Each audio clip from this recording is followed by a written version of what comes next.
We got this done so quick, right?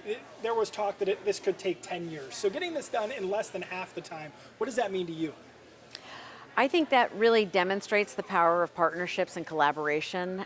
As Chair Mead said today, we as a state agency couldn't do this work alone, and we really needed to open ourselves up to a deeper partnership with the volunteers that we have here and with the Coquille tribe. And I think that's the success that we're seeing. These early successes are just a reflection on those partnerships. There's over 300 volunteers now working in collaboration with this. And you mentioned collaboration, partnerships. Sometimes those can be tough. So what has the process been like working with the Coquille tribe? I think from the outset, we were really committed to sitting down and rolling up our sleeves together and thinking about where we could lean in and see solutions quickest. So there's a lot of challenges we know that we want to tackle together. And so prioritizing that work together, figuring out how we could each bring resources and expertise and staff and other capacity to address those most immediate problems was really kind of how we approached the work. There's still a lot of work to be done in the future, and we're going to continue those efforts, but I think that we've just been very good at being strategic in how we approach the work. This season has been closed here since 2021 along the Coquille. Now it's open again. We saw the crowd out here. It's a random Thursday, the end of July. It's a large crowd out there. They're so happy. They're beaming. You can see the excitement. How do you feel when you're feeling that energy out there? How would you describe it?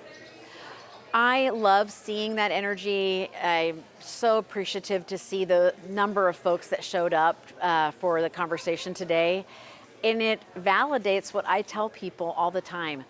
Oregonians really care about fish and wildlife. This is important to them. It's important to their communities. That's why they show up for these conversations and why they volunteer and do what they do. We will be presenting the proposal to our Fish and Wildlife Commission in September, and it would start September 13th, run through October 15th. And I think combined with the wild coho proposal and this hatchery Chinook, it's big news for this community to be able to go out and have those opportunities. Obviously, we can't tell the future. We don't have a crystal ball in front of us, right? I know Chinook salmon fishing was limited in Winchester Bay in terms of it was one per season. A lot of people were kind of upset about that. How confident are you in feeling that this is going to get done here in September? Are you confident? I think that our staff and the Coquille tribe has great information that we will be able to share with our commission on why we see and anticipate the returns of these hatchery Chinook and why we have the data to support the proposal. Is there anything else you'd like to mention on today's event, on the partnership, or on importance to the community here?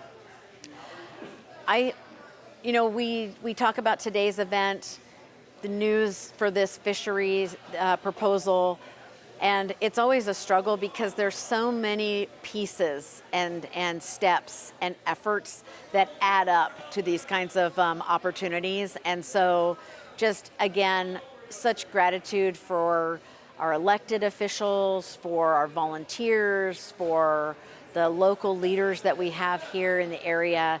It's really when those things come together, that's how we get these kinds of things done.